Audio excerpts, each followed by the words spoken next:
عزیز طلباء، B S Urdu course code 9007 کے ساتھ صفدر رشید حاضر خدمت ہے۔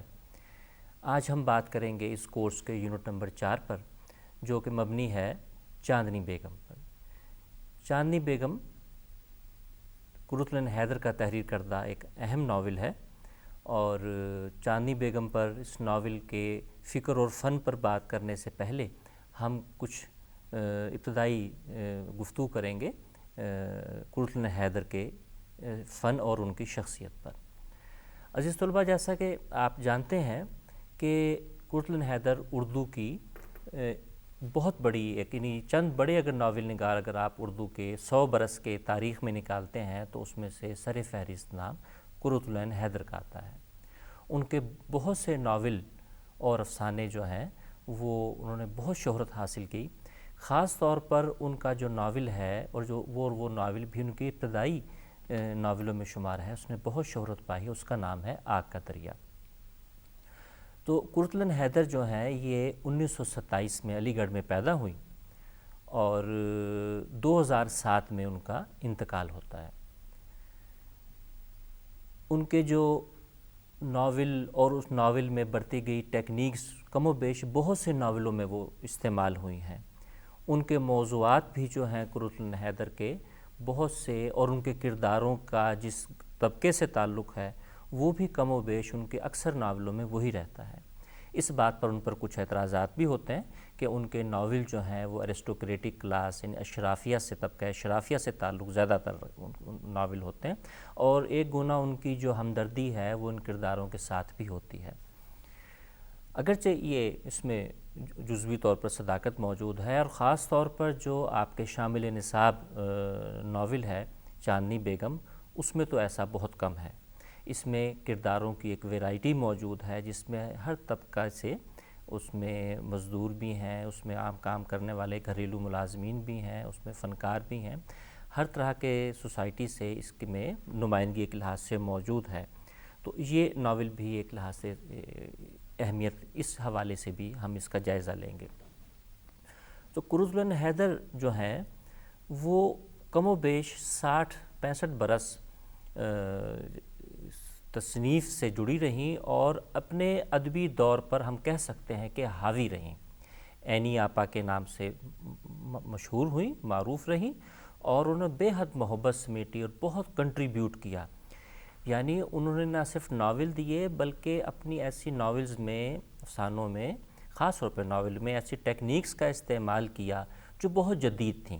کیونکہ بنیادی طور پر وہ انگریزی ادب کی طالب علم تھیں، اور مصوری سے بھی وہ ان کی تعلیم حاصل کی ہوئی تھی باقاعدہ انہوں نے۔ تو انگریزی ادب میں ان کا ایم اے تھا، اور مصوری کی باقاعدہ تعلیم ہونے کی وجہ سے وہ بہت سی آرٹ میں ہونے والی عالمی سطح پر جو کچھ لکھا جا رہا تھا، جو تحریریں تھیں، تنقیدی ہوں، وہ تخلیقی ہوں، ان سے وہ بہت حد تک جو ہے آگاہ تھیں۔ اسی لیے ہم دیکھتے ہیں کہ جیسے ہم اس پہ بعد میں تفصیل سے بھی بات کریں گے کہ اسٹریم آف کانشیسنیس، شعور کی رو جو ہے، یہ ایک ٹیکنیک ہے جو آپ کہہ سکتے ہیں کہ اولین برتنے والوں میں ان میں قرۃ حیدر ہیں اپنے مشہور زمانہ ناول آگ کا دریا میں۔ آگ کا دریا اور قرۃ حیدر ہم کہہ سکتے ہیں کہ لازم و ملزوم کی حیثیت اختیار کر چکے ہیں۔ یعنی جس زمانے میں یہ ناول آیا 59، ان کی عمر اس وقت کم و بیش 32 برس تھی۔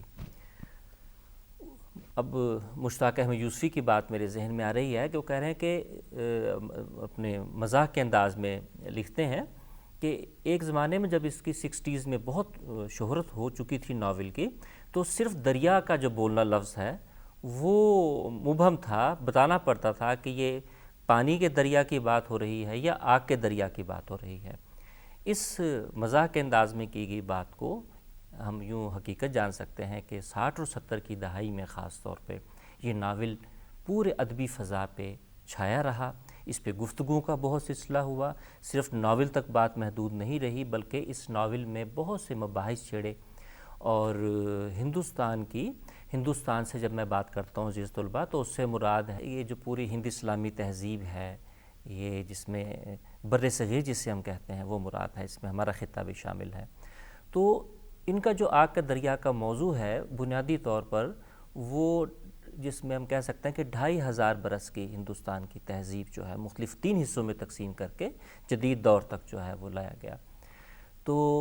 ان کے جو پسندیدہ موضوعات ہیں جس پہ انہیں گرپ حاصل ہے اس میں سے ایک تقسیم جو ہے، ان تقسیمیں ہندوستان جو ہے، پارٹیشن جو ہے، یہ ایک ان کا پسندیدہ موضوع ہے کیونکہ بنیادی طور پر ان کا موضوع تاریخ ہے. تاریخ میں ان کی دلچسپی بہت زیادہ ہے، ان کے افسانے ہوں، ان کے ناولز ہوں، کم و بیش تمام میں ناولوں میں، تو اس میں ان کی ذاتی آراء شامل ہیں. عزیز طلباء، یہ بہت اہم بات ہوتی ہے کہ ناول نگار کے پاس کچھ کہنے کو ہو، اس کا ایک بیانیہ ہو، اور وہ ایسی، یعنی قرۃ حیدر ان فنکاروں میں سے نہیں ہے جو بس محض ناول برائے ناول لکھتے ہیں، بلکہ ان کے پاس کچھ کہنے کو ہے، ان کے پاس کوئی بات ہے، کوئی گہری بات ہے. ان کے وہ ناول بھی حتیٰ کہ جیسے چاندنی بیگم ہے، یہ گھریلو سی کہانی محسوس ہوتی ہے بظاہر اگر ہم اس کو دیکھیں گے کہ یہ 2 خاندانوں میں 2 مختلف جگہوں پہ رہنے والے گھروں میں رہنے والوں کی کہانی محسوس ہوتی ہے، لیکن اس کے اندر بھی بڑے گہرے معنی پوشیدہ ہیں، جس میں تقسیم ہے، جس میں زمین ہے، ملکیت ہے، تقسیم کے نتیجے میں پیدا ہونے والے خاندانوں کی ہے، نو دولتیہ طبقے کا آنا ہے، اور بہت سے جو خاندانی کہہ لیں لوگ تھے ان کی قسم پرسی کی حالت میں آنا ہے. تو مختلف طرح کے جو موضوعات ہیں، یعنی فرد کی سطح سے لے کر معاشرے کی سطح سے لے کر تہذیب کی طرح تک، تو مختلف پرتوں میں ہم اس کو جو ہے وہ دیکھتے ہیں. تو اس طرح عزیز طلباء آپ سے گزارش ہے،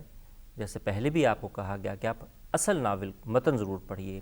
چاندنی بیگم کے ساتھ ساتھ آپ ضرور اس کا آگ کا دریا کا بھی مطالعہ کیجیے اگر آپ قرۃ حیدر کو حقیقی معنوں میں جاننا چاہ رہے ہیں. اب ہم ان کے ناولوں کے ترتیب وار نام لیتے ہیں، ان کی تحریروں کے، ناول اور افسانوں کے.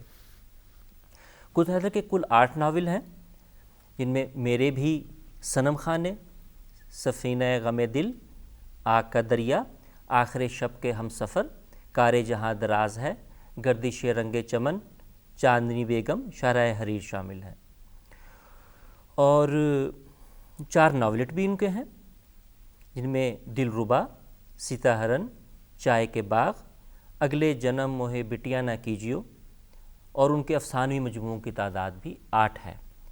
تو سب سے پہلے ان کا افسانوی مجموعہ ہی آیا تھا، اس کے بعد زیادہ توجہ ان کے پھر ناولوں پہ، لیکن افسانے میں بھی ہے. لیکن ان کی جو بنیادی شہرت ہے وہ افسانوں کی بجائے، بہت اچھے افسانے بھی لکھے لیکن وہ ناولز پہ ہے.